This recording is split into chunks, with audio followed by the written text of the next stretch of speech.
Amém. Vamos então meditar na palavra, e eu quero continuar falando sobre aquilo que nós já falamos por meio das canções. E eu queria convidar você a abrir a sua Bíblia em 1 Reis, capítulo 3. Há algum irmão que nos visita pela primeira vez? Primeirinha? Não? Fale agora ou cale-se até o próximo domingo. Amém. Deus abençoe. Com certeza temos visitantes online. Que Deus abençoe vocês que estão em casa, nos acompanhando. Vocês também são bem-vindos. Deus abençoe. Compartilhe aí a nossa transmissão, para que muitas e muitas pessoas possam ser alcançadas por aquilo que Deus tem feito na nossa igreja. Amém? Presencialmente. 1 Reis capítulo 3.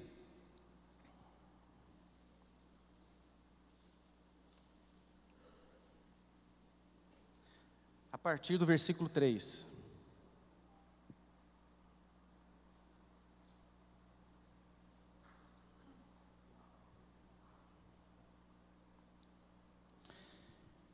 Diz assim a palavra do Senhor: Salomão amava o Senhor, o que demonstrava andando de acordo com os decretos de seu pai, Davi, mas oferecia sacrifícios e queimava incenso nos lugares sagrados.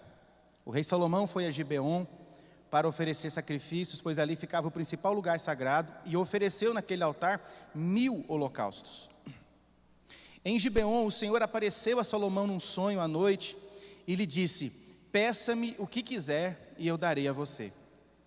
Salomão respondeu: tu foste muito bondoso para com o teu servo, meu pai Davi, pois ele foi fiel a ti, e foi justo e reto de coração. Tu mantiveste grande bondade para com ele, e lhe deste um filho que hoje se assenta no trono. Agora, Senhor, meu Deus, fizeste o teu servo reinar em lugar de meu pai, Davi, mas eu não passo de um jovem, e eu não sei o que fazer. Teu servo está aqui no meio do povo que o Senhor escolheu, um povo tão grande que nem se pode contar. Dá, pois, ao teu servo um coração cheio de discernimento, para governar o teu povo, e capaz de distinguir entre o bem e o mal, pois quem pode governar este teu grande povo? O pedido que Salomão fez agradou o Senhor. Por isso Deus lhe disse: já que você pediu isso, e não uma vida longa, nem riquezas, nem pediu a morte dos seus inimigos, mas discernimento para ministrar justiça, farei o que você pediu. Eu darei a você um coração sábio e capaz de discernir, de modo que nunca houve ninguém e nem haverá ninguém como você. Também darei o que você não pediu, riquezas e fama, de forma que não haverá rei igual a você durante toda a sua vida. E se você andar nos meus caminhos e obedecer aos meus decretos e aos meus mandamentos, como o seu pai fez, eu prolongarei a sua vida. Então Salomão acordou, percebeu que tinha tido um sonho, e em seguida voltou a Jerusalém. Até aqui. Senhor, esta é a tua palavra. Nós queremos crescer a partir da nutrição que esta palavra nos oferece. É claro, Deus, que nós temos emoções, é claro, Deus, que nós temos sentimentos, nós somos corpo, alma e espírito, e nós queremos que toda essa nossa trindade particular esteja submissa à trindade do céu, e que o Senhor venha sobre nós com graça, dando-nos, Deus, ao teu povo, dando ao teu povo nesta manhã condição de compreender a tua vontade por meio desta palavra que o Senhor trouxe ao meu coração. E eu peço ao Senhor, Deus, que o Senhor tenha misericórdia de nós e nos ajude a compreender a profundidade disso que nós cantamos, a bondade do Senhor. Nos ajuda nesta manhã, em nome de Jesus oramos, amém. Orações que nunca ficam sem resposta. Existe um tipo de oração que não fica sem resposta. Mas o que nós vemos antes da oração é um rei que está começando a estabelecer o seu tempo de reinado.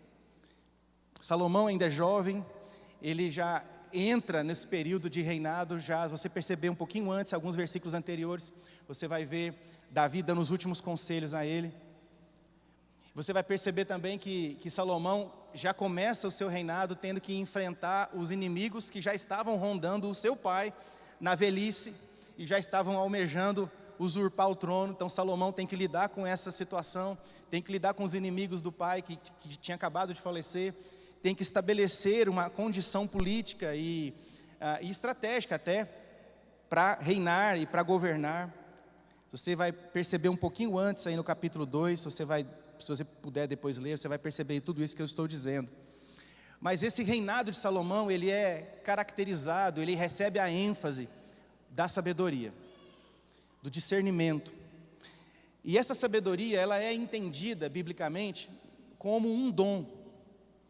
É um presente que Deus deu para Salomão, e a narrativa de Reis, a narrativa que o historiador que escreveu Reis dá a entender que ele pontua esses momentos em que Salomão exerce essa sabedoria de modo muito, muito forte, muito evidente, para a gente compreender algumas questões muito importantes a respeito desse dom que Deus deu para Salomão. Essa sabedoria, ela pode ficar evidente, ela fica evidente para nós a partir do capítulo 4, capítulo 5, depois se você quiser ler isso em casa, fique à vontade, vai ser bom para complementar isso que eu estou falando aqui nessa manhã, mas Salomão vai lidar com questões econômicas, de modo muito sábio. Salomão vai lidar no capítulo 4 também com questões sociais e questões militares. No capítulo 4 também Salomão vai lidar com questões de aprendizado pessoal e aprofundamento cultural. No capítulo 4 também. No capítulo 4 a gente vai perceber também Salomão alcançando projeção internacional. E essa projeção internacional foi muito interessante, porque foi por causa desta projeção internacional que tudo aquilo que ele precisou para construir o templo foi arrecadado. Olha como foi necessário essa sabedoria. Essa sabedoria foi base para a edificação do templo. Então, do capítulo 4 até o final do capítulo 5, você vai encontrar essas narrativas de ações que foram consequência de sabedoria, ações certeiras. No capítulo 10, o escritor de Reis vai também apresentar alguns elementos do esplendor do reino de Salomão, do período de reinado de Salomão.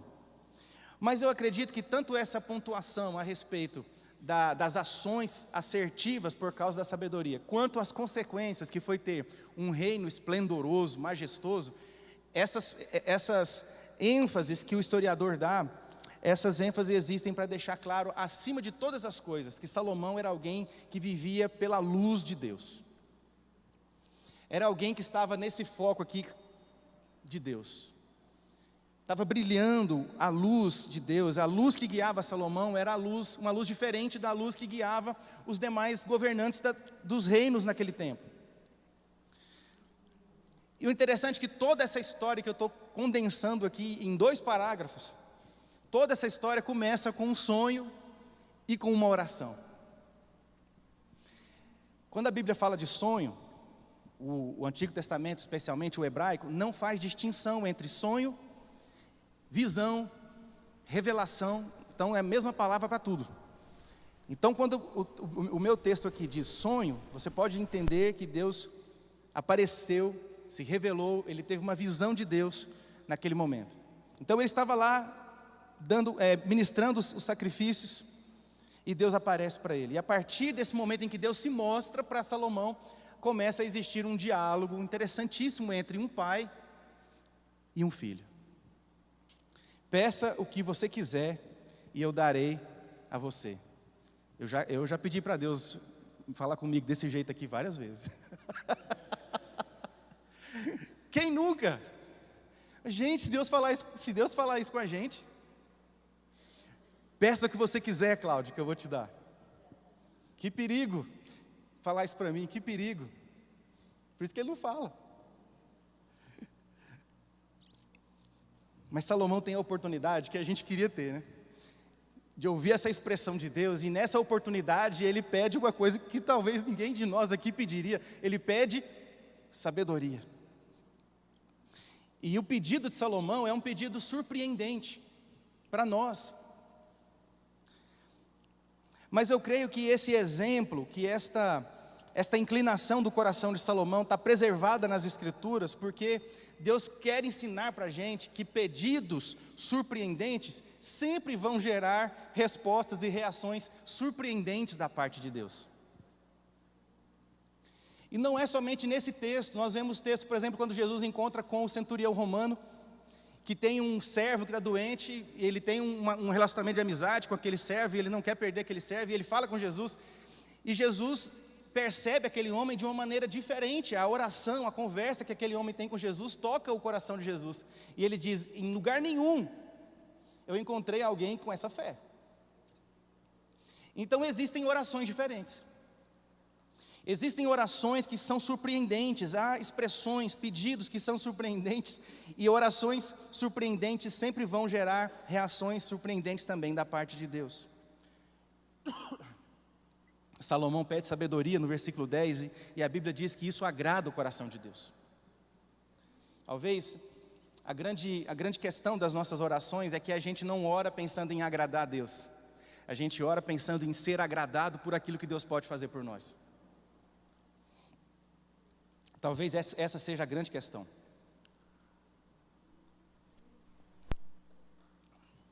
Agora, por isso eu disse logo no início que começa com um sonho, com uma revelação de Deus, e depois vai para um diálogo. Essa história mostra para a gente que o que tem que acontecer é encontrar um caminho que leva a gente para o coração de Deus. Porque a Bíblia diz que Salomão agradou o coração de Deus. Então há um caminho que leva a gente até esse lugar onde a gente consegue agradar o coração de Deus. Mas o problema é que a gente tenta fazer isso saindo de nós para Deus. Mas o que a Bíblia nos mostra é que começa com Deus. Quem se revela é Deus. Quem procura o homem é Deus. Quem se entrega é Deus. Quem convida o homem para um relacionamento é Deus. Nós vemos isso em Jesus. Porque Deus amou o mundo, e por Ele ter amado o mundo, nós que não amávamos a Ele, fomos alcançados por um Jesus que morreu por nós, mesmo antes de nós o amarmos. Deus se manifesta para o ser humano, e a gente precisa entender isso, porque Deus quer alcançar o nosso coração, para que esse fluxo de relacionamento não seja interrompido em hipótese alguma. Se depender de nós, se começar por nós, se esse fluxo começar em nós, vai dar problema, vai cortar. Uma hora ou outra esse fluxo vai ser interrompido e a gente vai ter um rompimento na nossa conversa e na nossa relação com Deus. Mas se Deus tocar o nosso coração, se Deus alcançar o nosso coração primeiro, se Deus se revelar primeiro a nós e nós entendermos essa revelação, esse fluxo jamais será cortado, porque Deus não falha. Deus quer tocar o nosso coração. E Ele quer tocar o nosso coração porque Ele sabe o melhor que nós podemos dar. Ele quer tocar o nosso coração porque Ele quer extrair de nós o melhor. Mas olha como isso é interessante, porque quando a gente ora, nós queremos extrair de Deus o que é melhor para nós. A nossa oração, e aí a gente tem que concordar com aquilo que Jesus diz, porque Ele diz: vocês não recebem porque vocês pedem mal, porque vocês não sabem pedir. As nossas orações, elas tendem a tentar arrancar de Deus aquilo que a gente quer, quando na verdade o caminho é o oposto. Nós oramos porque nós queremos nos dispor para que Deus extraia de nós o melhor de nós. Tudo o que Deus faz é bom. Tudo o que Deus faz é bom. E se a iniciativa fosse nossa, não seria tão bom esse relacionamento. Se a iniciativa fosse nossa, nós não poderíamos cantar: és fiel em todo tempo tu és bom. Porque dependeria da nossa bondade, da nossa fidelidade, e nós não somos bons e não somos fiéis.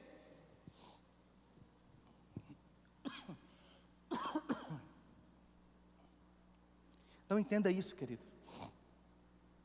Salomão estava iniciando o seu reinado e já estava iniciando errado. Quem estava sacrificando holocaustos? Salomão ou o sacerdote? Ele não podia fazer isso. No primeiro versículo do capítulo que nós lemos, capítulo 3, Salomão faz o quê? Se casa com quem? Com a filha do faraó. Ele não podia fazer isso. Politicamente sim, espiritualmente não. Salomão não é bom. Salomão não é bom, e Deus não o trata por causa da sua bondade, Deus o trata porque Ele é bom, porque o Pai é bom. E isso tem que ser no mínimo um incentivo para nós, porque nós não somos bons. E mesmo não sendo bons, nós podemos ir para a presença de Deus sabendo que Ele ouve uma oração que vai para a presença dEle, uma pessoa que vai para a presença dEle com esta oração, com esta inclinação de permitir que Ele extraia do coração o melhor de nós. Salomão é jovem, está iniciando o seu reinado, já errando. O contexto aqui, você vai ler depois em casa, você vai perceber já os erros. Salomão não merecia tudo que Deus fez. Salomão não merecia a misericórdia. E isso tem que ser motivo de alegria para nós. De modo surpreendente, Salomão toca o coração de Deus. Então nós também podemos, queridos. Há um caminho onde nós podemos percorrer, avançar, para aprender a tocar o coração de Deus, à medida em que nós permitimos que Ele toque o nosso coração. Deus tem sido misericordioso com a gente. A gente não precisa fazer muito esforço para entender a misericórdia, perceber as ações de misericórdia de Deus sobre nós. Apesar de todos os erros, no versículo 3, a Bíblia dá essa ênfase: Salomão amava o Senhor. Interessante isso, né? O erro e o amor, paralelos interessantes, mas são os paralelos que a gente vive. Nós cantamos aqui, te amo, Deus. Mas talvez durante a semana, a coisa que a gente menos diz é eu te amo, Deus. E esse amor de Salomão, de alguma forma, era visto por Deus, era identificado por Deus, era compreendido por Deus como algo real, não era balela, não era conversa fiada, não era um amor apenas circunstancial. Deus via isso no coração de Salomão. Então a pergunta que eu faço para mim e preciso fazer para você nessa manhã é: o que é que Deus encontra quando você vai para a presença de Deus? O que que Ele encontra no seu coração? Que tipo de sentimento, que tipo de sensação, que tipo de desejo Ele encontra quando você vai para a presença dEle? Porque Salomão, errando, sacrificando o que não deveria fazer, casando com a mulher que não deveria casar, ele ia para a presença de Deus e Deus encontrava alguém que o amava. E às vezes a gente tem toda essa nossa aparência de que está tudo certo, de que está tudo bem, a gente tem essa aparência de crente, né, de certinho, de santo, e a gente, quando a gente entra na presença de Deus, Deus não encontra nada, encontra uma sequidão. Há um tipo de oração que não fica sem resposta, e nesse tipo de oração, esse tipo de oração vai acontecer quando a gente aprender a mergulhar nesse nível diferenciado, ou nesse nível mais elevado de vida espiritual e de relação com Deus, de ação espiritual. Então, em primeiro lugar, há um tipo de oração que não fica sem resposta, e essa oração, ela precisa reconhecer as coisas que Deus fez no passado. Uma oração que não fica sem resposta é uma oração que reconhece aquilo que Deus fez no passado. Vamos traduzir isso aqui? É uma oração que é cheia de louvor e gratidão. Versículo 6. Salomão respondeu: tu foste muito bondoso para com o meu pai. Ele foi fiel ao Senhor, foi justo, reto de coração. O Senhor manteve grande bondade para com ele. O Senhor deu a ele filho. Hoje colocou o filho dele para ser rei. Veja, Salomão está dizendo: há uma história do Senhor com a minha família. Há uma história do Senhor com o meu pai. Eu consigo olhar para o meu passado, eu consigo olhar para a geração passada e ver a mão do Senhor, ver o Senhor se movimentando de modo misericordioso sobre a minha família. O que Salomão está dizendo é: há motivos para te louvar, há motivos para ter um coração grato. Louvar a Deus é essa atitude de gratidão. Quem não é grato não tem motivo para louvar. Louvar é declarar aquilo que Deus fez, é declarar aquilo que Deus faz. Isso é louvar, com a ênfase na gratidão. A palavra que é traduzida aqui por bondade, o Senhor foi muito bondoso, a palavra hebraica é sed, e no português ela ficou bem simples, mas a ideia da palavra é: o Senhor tem um amor perseverante com a minha família. É isso que ele está dizendo. O amor do Senhor é perseverante, é um amor que persegue a minha família. É um amor que foi perseverante sobre o meu pai, é um amor que manteve o meu pai na linha, é um amor que manteve o meu pai até eu estar aqui agora como consequência da relação que o Senhor tinha com ele. Veja o nível do amor de Deus, um amor perseverante. Então, se essa é a atitude de Deus, é claro que como filhos dele, nós temos que manter a mesma atitude. O alvo de Deus para o nosso coração é que nós sejamos amorosos de modo perseverante com ele, com os outros. Deus sempre tem a iniciativa. É Deus quem tem o amor perseverante. E é Deus que aguarda que a sua igreja tenha um amor também perseverante.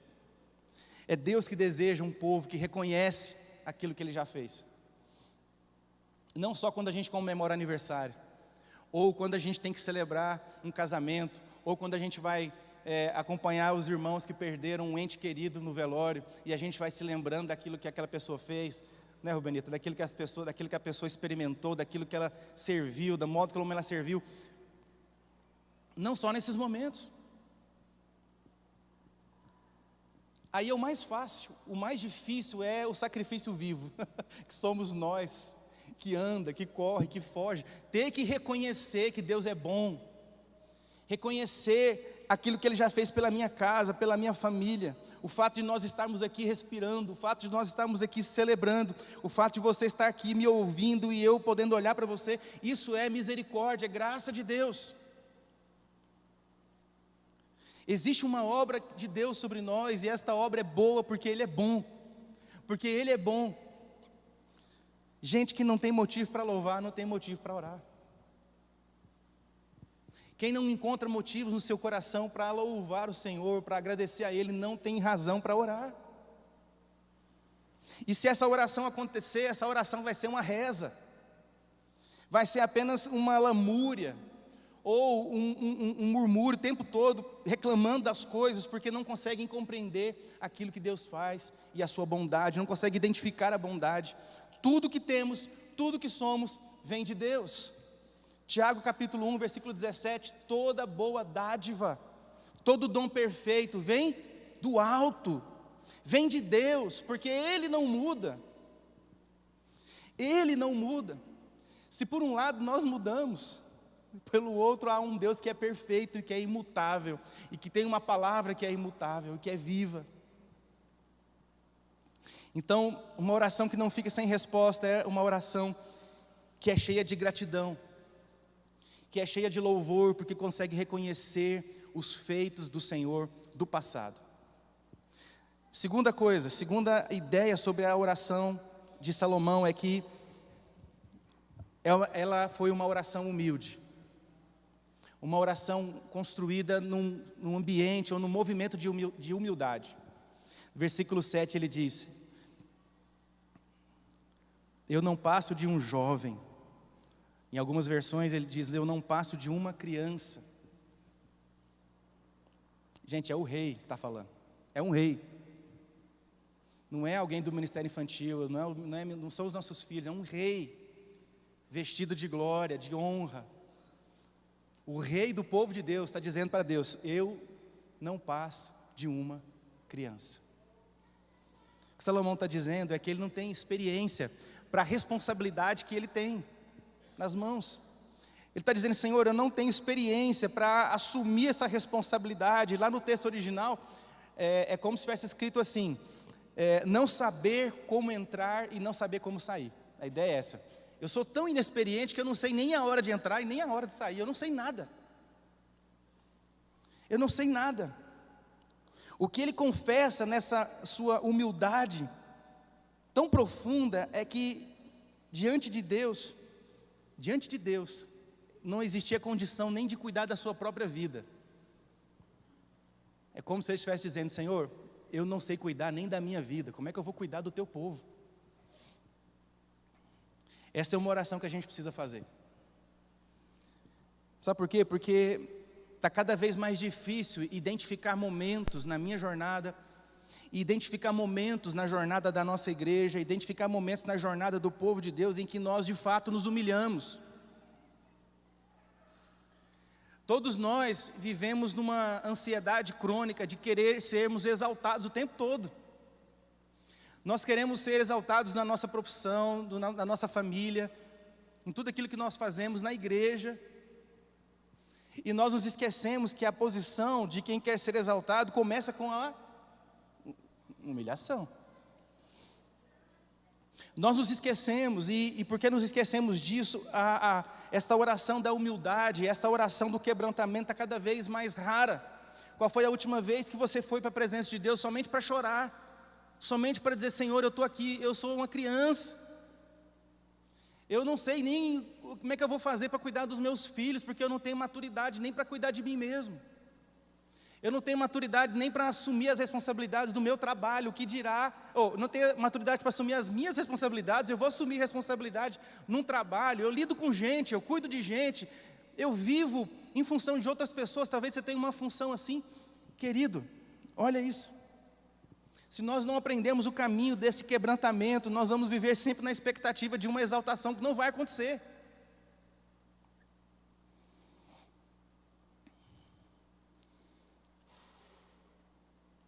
O homem mais poderoso daquele momento chega na presença de Deus e diz, eu sou uma criança. E a gente que não é nada, chega para Deus e fala, Senhor, se o Senhor não fizer sobre isso, sobre mim, eu estarei fora. Porque quem será o Senhor se eu não estiver aqui? Se o Senhor não fizer isso, ninguém vai fazer. Aliás, se eu não fizer isso, ninguém vai fazer, porque, afinal de contas, eu sou bom. No final das contas, o que tem é um ego inflamado, tentando se disfarçar de humildade. Mas você acha que Salomão não sabia nada mesmo? Fala sério. Filho do rei, educado pelos melhores sacerdotes da época, recebeu a melhor educação que uma pessoa poderia receber naquele tempo, rico, tinha mulher fazendo fila com ele para casar com ele, o cara era bonito, o cara era top. Você acha que esse cara não sabia nada? Ele foi preparado para ser rei, foi criado para ser rei, foi instruído para ser rei. E aí ele vai para a presença de Deus e diz, eu não sei nada. E aí, a raiz dessa expressão de Salomão, é a ideia de considerar o que Deus pode fazer por ele, muito melhor do que o que as pessoas fizeram ou iriam fazer por ele. Então ele ia para a presença de Deus e dizia, Senhor, eu sou uma criança, eu não sei nem entrar, não sei sair, eu não sei cuidar de mim mesmo. Ele está dizendo, o que o Senhor pode me ensinar é muito melhor do que toda a educação que eu recebi e tudo que eu vou receber enquanto eu estiver nesse trono. Entende? Isso é humildade. Humildade não é chegar na presença de Deus e dizer, Senhor, eu não sei, sabendo que você sabe fazer. Ou eu não posso, eu não consigo, dizendo que você consegue, sabendo que você consegue. É dizer, Senhor, eu sei, eu posso, eu tenho, mas tudo isso aqui não significa nada se o Senhor não estiver comigo. Eu tenho condições de fazer isso, Senhor, mas mesmo com essa condição, se o Senhor não me ensinar, se o Senhor não me conduzir, se o Senhor não me dirigir, não vai adiantar nada. Isso é humildade.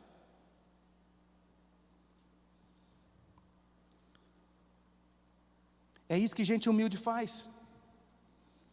Tendo o melhor, tendo tudo o que precisa, mas ainda prefere correr para os braços do Pai. Entende isso? Isso é humildade. Eu tenho tudo o que eu preciso, eu tenho do bom e do melhor, mas ainda eu preciso e prefiro correr para os braços do Pai. Porque o que Ele tem para mim é melhor do que tudo que eu já tenho e de tudo ainda que eu ainda vou receber durante todo o período da minha vida. É isso que Salomão está dizendo. É reconhecendo que a gente não está apto para nada, é que a gente se torna apto para as coisas. É reconhecendo que nós não estamos preparados, que nós nos tornamos preparados. É isso que o apóstolo Paulo diz, quando eu sou fraco, é aí que eu sou forte. Atos capítulo 5, verso 41, quando os apóstolos saem do Sinédrio, depois de serem esculachados por aquele povo, a Bíblia diz que eles saem felizes, porque eles foram dignos de serem humilhados por causa de Jesus. Provérbios 29, 23, próprio Salomão escrevendo, o orgulhoso será humilhado, mas o humilde será exaltado, respeitado. Está falando de causa própria. com conhecimento de causa. Mateus capítulo 23, versículo 12: todo que se humilha será exaltado. Quando a gente se coloca na presença de Deus como uma criança, Deus nos levanta como homens e como mulheres. Quando a gente aprende o caminho dessa humilhação santa, onde nós nos prostramos diante de Deus e reconhecemos a nossa dependência dEle, nós entramos como criança, mas Deus nos levanta como homens e como mulheres de Deus, com capacidade de fazer e operar em nome de Jesus para o melhor da sua geração. Por que nós não vemos isso com tanta frequência? Porque nós não queremos nos humilhar. Quanto tempo nós não choramos na presença de Deus e a gente vai para a presença de Deus só para chorar? Quanto tempo, gente? Quanto tempo faz que você vai para a presença de Deus sem expectativa alguma, a não ser chorar e dizer: Senhor, eu não sou nada, eu estou quebrado, me enche do Teu Espírito. Nós cantamos: eu quero ser um vaso novo. Quebra e faz de novo, mas a gente não quer ser quebrado, a gente não quer ser podado. Quando Deus poda, dói. Quando Deus quebra, dói.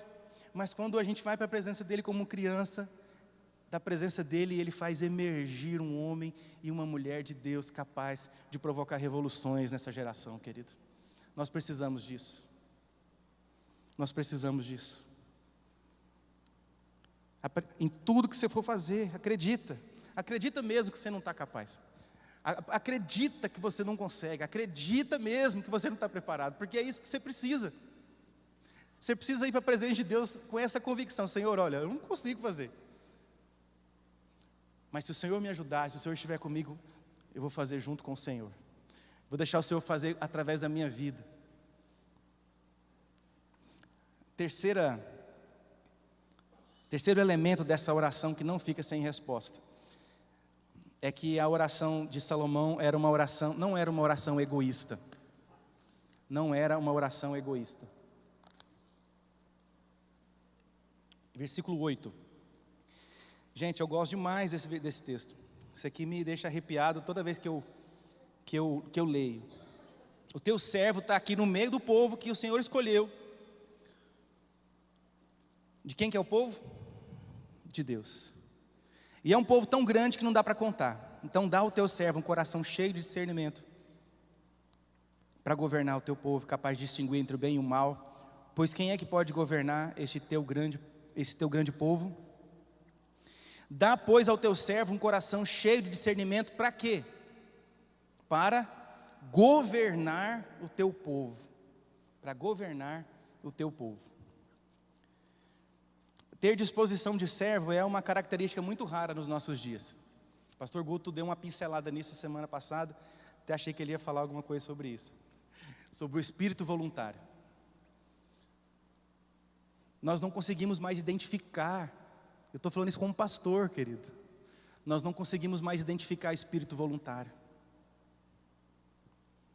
Porque quando a gente perde o foco do nosso propósito, quando a gente perde o foco da direção de Deus, o foco do coração de Deus, nós perdemos o espírito voluntário. Eu me lembro que quando a gente era adolescente lá em Palmas, quando tinha uma coisa para fazer, a gente pegava a bike e ia naquele solzão, naquela terra, a gente corria de bike para chegar na hora certa, a gente se dispunha e tal. Hoje você fala assim: gente, olha, precisando de alguém para fazer tal coisa. E não é para fazer sozinho, é para ajudar, né? Quando levanta a mão é assim, ó, quase que se escondendo. Espírito voluntário. Por que não temos mais espírito voluntário? Porque a nossa relação com Deus, ela é uma relação egoísta. Quem não quer servir é egoísta. Você pode perceber que 3 vezes ele diz: o teu servo. Depois ele no verso 8 ele vai dizer, no verso 7 ele diz: teu servo. No verso 8 ele diz: o teu servo. No verso 9 ele diz: o teu servo. Ele está dizendo: eu estou aqui para servir. Eu estou aqui para servir. E é por causa dessa humildade que nós falamos anteriormente, que Salomão, nesse ponto da vida, ele está muito mais disposto a assumir uma responsabilidade muito maior do que a de ser rei. Ele foi preparado para ser rei, mas para ser servo de Deus, ele teria que passar por um processo de aprendizado. Então quando ele diz, eu sou teu servo, eu sou teu servo, eu sou teu servo, ele está dizendo, ser rei é mais fácil do que ser teu servo. Então eu quero ser o teu servo, porque ser rei vai ser consequência de ser teu servo. Ser rei vai ser consequência da minha relação com o Senhor. Ser rei vai ser consequência da minha vida com o Senhor. Ser rei vai ser consequência de servir ao Senhor e ser achado com integridade e com toda a responsabilidade necessária para servir ao povo. Entende que rei não era só governo político, no povo de Deus não. O regime de Deus é teocrático, é Deus quem manda. Não é só governar politicamente, é governar o povo espiritualmente, é dar direção espiritual para o povo. Não é só ter relações políticas estratégicas, mas é ter relações espirituais estratégicas. É muito mais do que governar uma nação, é ser o embaixador de Deus no meio do povo de Deus. Então quando ele diz, eu sou servo, ele está dizendo, obedecer às tuas ordens. Eu quero habilidade para cumprir tarefas. Ele pede sabedoria para quê? Para discernir entre o bem e o mal, para o bem do povo. Meu Deus, que oração, né? Que oração. Eu não quero sabedoria para ser rei. Eu quero sabedoria para fazer o melhor para o povo que é do Senhor. O povo não é meu, não foi o povo que me colocou aqui, foi o Senhor, o povo é do Senhor. Eu quero sabedoria para fazer o melhor para esse povo. E a oração que surpreende é aquela oração que consegue vencer o egoísmo, que é tão latente, tão característico do nosso tempo, dos nossos dias. Quando Salomão se coloca como servo e ele se coloca diante do Senhor para pedir sabedoria, ele está dizendo, Senhor, eu não quero ser rei para usar o Senhor. Eu não quero usar o Senhor para obter aquilo que eu quero que o Senhor me use para obter o que é melhor para o teu povo. Eu quero ser usado para abençoar o povo, eu quero ser usado para cuidar do teu povo, por isso eu quero sabedoria. Então se for para ter alguma coisa do Senhor, que seja para ser uma bênção. Se for para ter alguma coisa da tua mão em meu favor, que seja para ser uma bênção para o teu povo. Se o Senhor me abençoar, eu vou ser um bom líder. É o que ele está dizendo. Você já fez alguma oração parecida com essa? Senhor, se o Senhor me abençoar, eu vou ser um pastor muito bom. Não porque eu quero ser reconhecido, mas porque eu quero fazer o teu nome ser conhecido. E eu quero cuidar do teu povo. Senhor, se o Senhor me abençoar, eu vou ser um marido maravilhoso.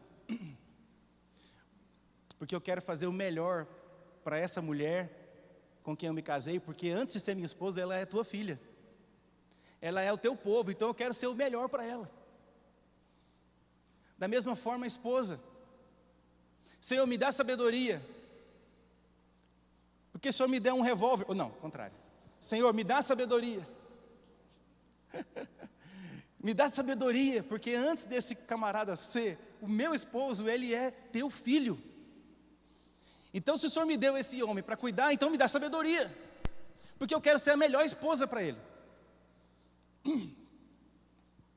Me ajuda a ser filho. Eu confesso aos irmãos que eu demorei para fazer essa oração sobre filhos, não sei porquê. Eu nunca tinha parado para orar pedindo ao Senhor para ser um bom filho.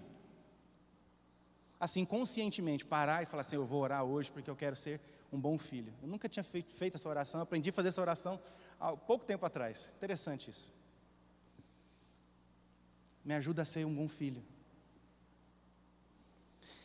Me ajuda a ser um bom líder, me ajuda a ser um bom presbítero, me ajuda a ser um bom diácono, a diaconisa. Me ajuda a ser um bom ministro de louvor, me ajuda a ser um bom profissional, porque o Senhor me colocou nesse lugar de trabalho, foi para ser diferente, não foi para ser igual. Se o Senhor me abençoar na minha profissão, eu vou fazer o melhor para o teu povo.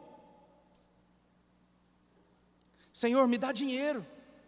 Se o Senhor me der dinheiro, eu vou gastar tudo, não vai ficar nada, eu vou gastar tudo para ser um instrumento da tua justiça, para ser um instrumento da tua paz, para ser um instrumento do teu amor, para fazer o teu nome ser conhecido. Nós não fazemos essa oração porque nós queremos o dinheiro para nós. E por isso você não recebe. Por isso eu não recebo. Nós nunca vamos ser donos daquilo que a gente não consegue entregar.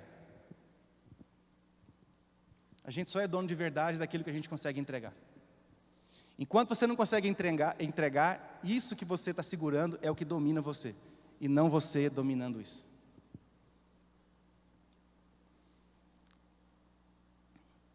Senhor, se o Senhor me der recursos, se o Senhor me der recursos, olha, se o Senhor me der essa oportunidade, pede o que você quiser, eu vou pedir dinheiro e eu vou gastar tudo com missão.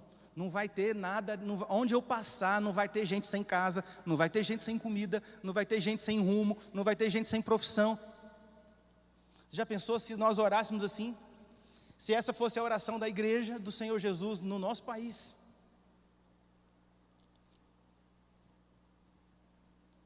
Porque a gente percebe que algumas pessoas conseguem fazer isso, e essas pessoas, quanto mais faz, mais tem. Quanto mais cuida de pessoas, mais tem para cuidar.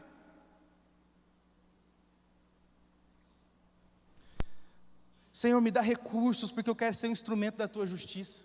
Talvez o recurso que Deus queira nos dar não seja dinheiro, talvez seja uma capacidade para falar bem em público, de repente para encarar um movimento político e ser instrumento de Deus para a justiça, ser instrumento de Deus para ser bênção sobre a viúva, sobre o órfão, sobre o pobre, como a palavra de Deus nos orienta. Talvez a maior bênção que nós podemos pedir ao Senhor é a capacidade de nos envolver com questões que a igreja não costuma se envolver, para ser bênção, para ser motivo de transformação, para ser um instrumento de justiça de Deus. O que você tem pedido para Deus nas suas orações? O que você tem pedido a Deus quando você está em oração? Você já imaginou se você pegasse a sua lista de pedidos e riscasse todos os pedidos egoístas? O que ia sobrar? E se sobrasse alguma coisa desses pedidos que não forem vistos como egoístas? Deixa eu parar aqui que ela está falando comigo de novo aqui, gente, espera aí. Antes que ela fale alguma coisa que não deva. Desses pedidos que não são egoístas, sobre quantos destes pedidos você de fato está investindo tempo em oração? Você está buscando em Deus para que isso aconteça, para que o povo seja cuidado. Senhor, eu não quero ser sábio para ser um rei conhecido, eu quero ser sábio para fazer o melhor para o teu povo. Porque eu reconheço tudo que o Senhor fez na minha história, na história da minha família. Eu reconheço o que o Senhor fez no passado, e eu tenho motivos para te louvar por isso. Eu tenho motivos de gratidão no meu coração, e por saber quem o Senhor é, eu vou para a tua presença com humildade, eu rasgo meu coração, eu declaro que sou uma criança inexperiente, pequeno, sem capacidade nenhuma. Mas diante de tudo isso, eu também vou para a tua presença, Deus, dizendo que eu quero ser o melhor para o teu povo.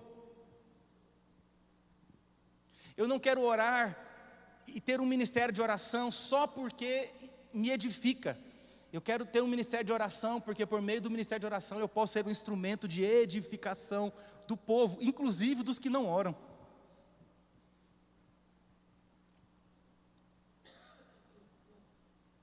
Gente, quantas habilidades nós temos, quantas capacidades você tem aí guardadas, adormecidas, escondidas debaixo de um tapete, e a gente continua orando: Senhor, usa-me, usa-nos como um farol que brilha, me lança como uma flecha que acerta o alvo. A gente canta isso, a gente ora dessa forma, mas quando Deus dá uma oportunidade, como a irmã falou agora há pouco, e fala assim: você quer servir? Então bora comigo para a África, estou indo. Bora comigo, o Espírito Santo fala com você, bora comigo lá para a Etiópia. Eu já contei isso aqui, vou falar de novo, eu sempre lembro disso, quando alguém me falou: pastor, que bênção, né, ver as crianças lá, filhos dos missionários, missionários servindo lá na África, que bênção. Eu falei: é uma bênção, vai ser mais bênção ainda o dia que Deus mandar os seus para lá. Misericórdia, pastor.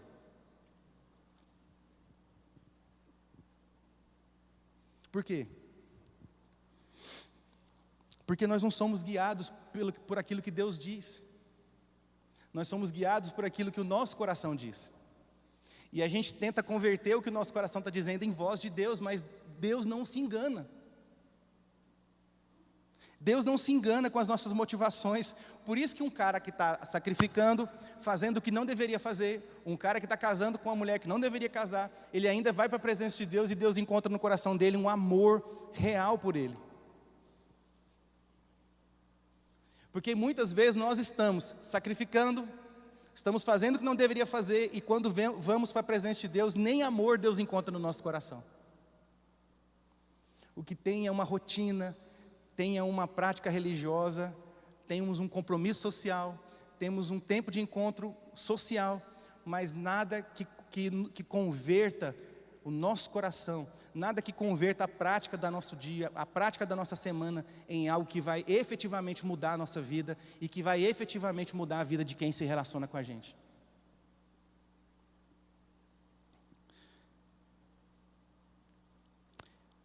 A maioria das vezes a nossa oração é egoísta e a gente tem que reconhecer isso. Porque a gente não recebe porque não sabe pedir. Outras narrativas de orações surpreendentes. Êxodo capítulo 32, Deus se desagrada do povo e fala, eu vou acabar com esse povo e tal, vou resolver essa história agora. Moisés vai para a presença de Deus, fala, Senhor, é o teu povo, eu vou descer lá, eu vou conversar com eles, calma, Pai. Eu sei que o Senhor é Pai, eu sei que o Senhor corrige os teus filhos. O Senhor é Deus maravilhoso, o Senhor é um Deus bondoso. Olha a conversa de filho, gente, ó. Conversa de filho. E Deus deixa, tá bom, vai lá, conversa com esse povo. Ele desce e conversa. Moisés intercede, o povo ouve. Jesus, já disse, né, se encontra com esse centurião. Mateus capítulo 8, versículo 5. Jesus admira essa fé. Em lugar nenhum encontrei uma fé dessa. E olha que era um centurião romano. Estava ali para fazer prevalecer a pax romana. Uma paz, entre aspas. Havia encontrado um lugar de fé. Uma oração que segue esse fluxo espiritual do louvor, que segue esse fluxo espiritual da humildade, uma oração que se preocupa apenas em ter o que for necessário para cumprir as tarefas de Deus. Uma oração que busca apenas cumprir o que Deus quer, e para isso quer ter apenas o que é necessário para cumprir as tarefas. Esta é uma oração que não fica sem resposta. Então há um desafio para nós aqui. O desafio de pesar a nossa oração. Encontrar na nossa oração os modos como nós temos nos portado diante de Deus. E encontrar as razões, porque talvez, a minha oração, talvez a tua oração, seja uma oração distante da realidade bíblica que nós encontramos a partir dessa narrativa. E por isso a gente não vê a oração sendo respondida. Deus não está longe. Deus está perto. Deus não deixou de ser bom. Deus não deixou de ser fiel. Ele continua sendo bom, Ele continua sendo Deus, Ele continua sendo fiel, Ele é imutável. Mas talvez o nosso coração esteja vivendo um tempo de engano. Capítulo 10, para a gente encerrar. 1 Reis, capítulo 10. Opa, errei aqui.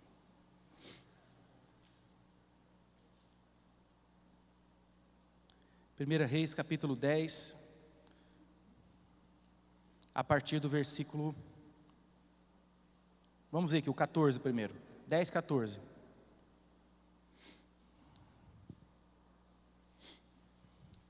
Veja que a oração de Deus, a resposta de Deus diante dessa oração é imediata. Imediatamente Deus diz, porque você pediu sabedoria, eu vou dar tudo que você não pediu. Então se eu fizer a oração certa, Deus vai acrescentar tudo que eu não pedi nessa oração. Isso é um princípio. Se a gente pedir o que realmente importa, não vai ser necessário pedir outra coisa. Se a gente pedir o que realmente é importante, não vai ser necessário pedir o resto. Quando Deus encontra em nós o desejo real de cuidar dos outros, Ele mesmo assume a responsabilidade de cuidar de nós. Quando nós assumimos a responsabilidade de cuidar dos outros, Deus assume a responsabilidade de cuidar de nós. Capítulo 10, versículo 14, o peso do ouro que Salomão recebia anualmente era de 23.300 quilos, fora todos os impostos pagos por mercadores e comerciantes, e por todos os reis da Arábia e pelos governantes do país. Depois você faz a conta aí, quanto que dá 23.300 quilos de ouro hoje. Agora versículo 23, o rei Salomão era o mais rico, o mais sábio de todos os reis da terra. Gente do mundo inteiro pedia audiência a Salomão para ouvir a sabedoria que Deus tinha dado a ele. Ano após ano, todos os visitantes traziam presentes, utensílios de prata, de ouro, mantas, armas, especiarias, cavalos, mulas. Salomão juntou carros e cavalos, possuía 1.400 carros e 12.000 cavalos, dos quais mantinha uma parte nas guarnições de algumas cidades e outra perto dele em Jerusalém. O rei tornou a prata tão comum em Jerusalém quanto as pedras. Prata era mais comum, era tão comum quanto pedra, então você tropeçava em prata. O rei tornou a prata tão comum em Jerusalém quanto as pedras. O cedro era tão numeroso quanto as figueiras bravas de Cefelá. Os cavalos de Salomão eram importados do Egito, da Cilícia, onde os fornecedores do rei os compravam. Importavam do Egito um carro por 7,2 kg de prata e um cavalo por 1,8 kg, e os exportavam para todos os reis dos hititas e dos amorreus, e por aí vai. Quem pede o que é importante, recebe o resto que não pediu. Nós precisamos aprender a priorizar até a nossa oração, a priorizar os nossos propósitos, os nossos projetos. Eu convido você a ficar de pé, nós vamos orar nessa hora. Eu temo que nós estejamos vivendo um tempo em que, de fato, o nível do egoísmo é tão grande, um nível de egoísmo que a gente já não tenha visto até hoje.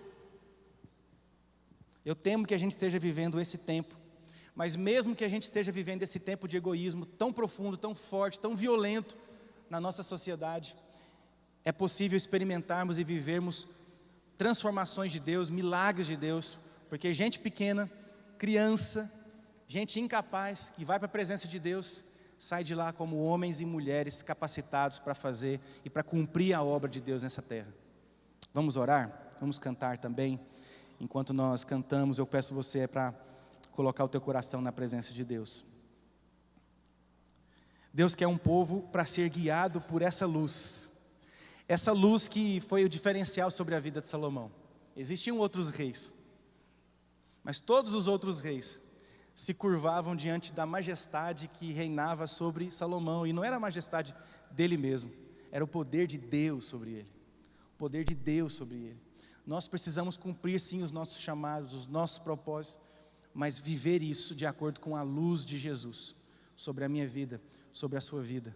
Que a minha oração e que a tua oração possam se transformar em orações que de fato são respondidas por Deus. Orações que são conduzidas, instruídas pelo próprio Espírito. Nós temos o Espírito Santo dentro de nós, que nos ajuda a orar como convém, que nos ajuda a encontrar esse fluxo espiritual, onde Deus nos chama e nós nos apresentamos, onde Deus faz e nós estamos dispostos para receber aquilo que Ele está fazendo, onde Deus projeta e a gente está pronto para cumprir aquilo que foi projetado. O Espírito Santo está dentro de nós, dentro de nós. A sua oração pode ser essa oração.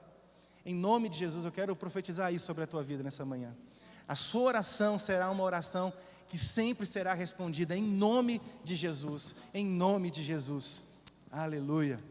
Essa canção que nós cantamos hoje, Te amo, Deus, a tua graça nunca falha, todos os dias eu estou na sua mão, mesmo quando eu me levanto, até eu me deitar, eu cantarei da bondade do Senhor. Vamos dizer isso a Ele?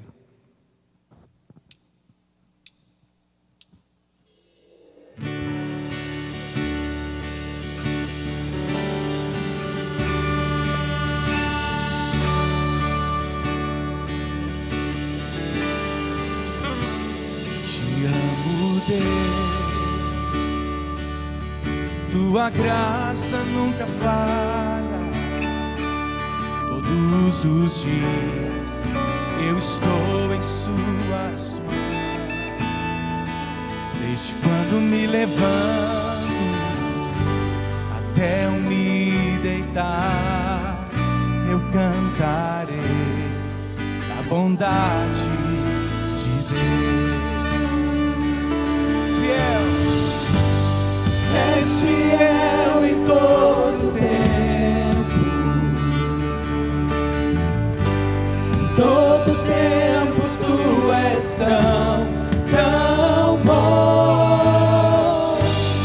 Todo fôlego que tenho, eu cantarei da bondade de Deus.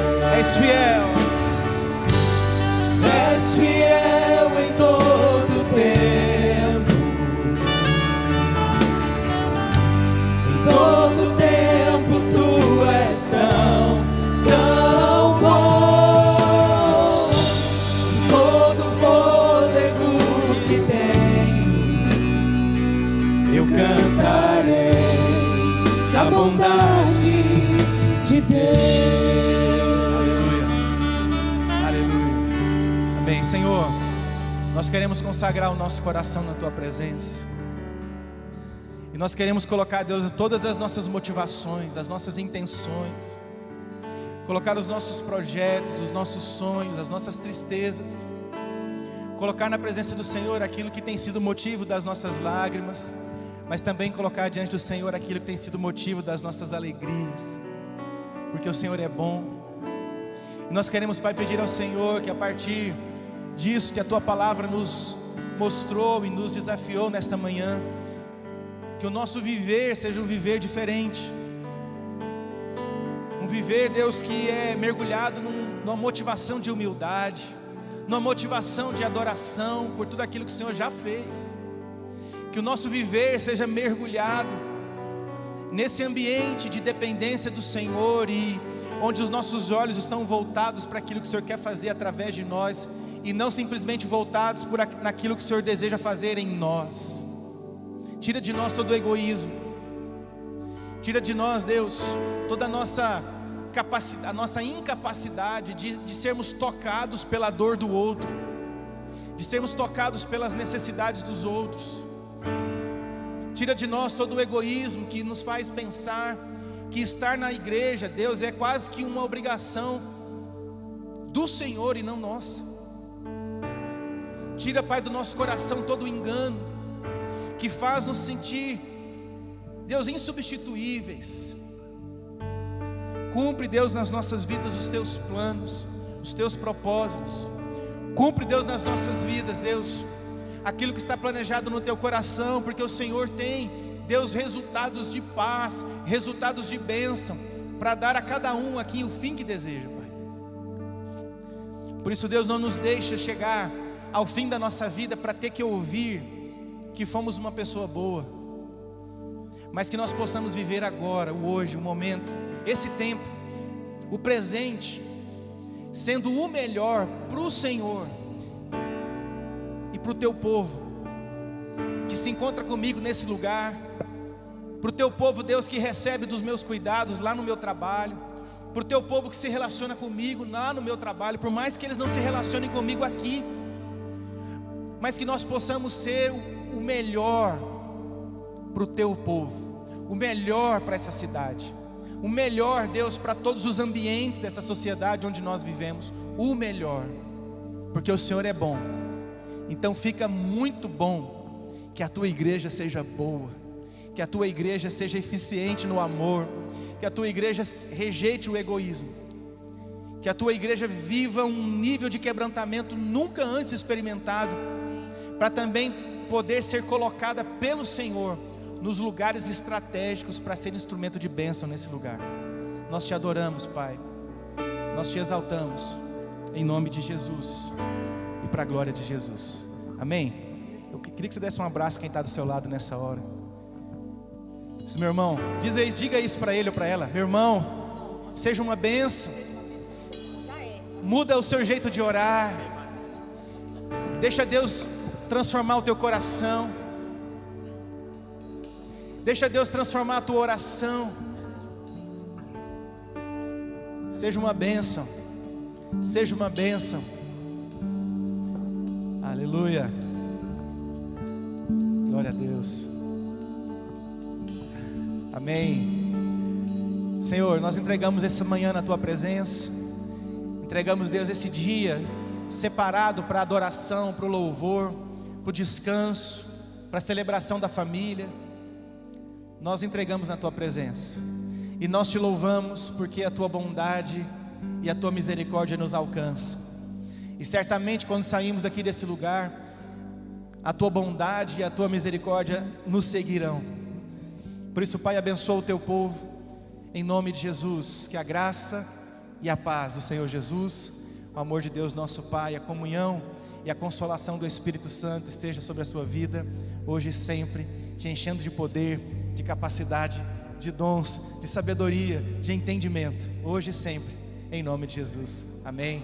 Deus abençoe, aleluia, glória a Deus.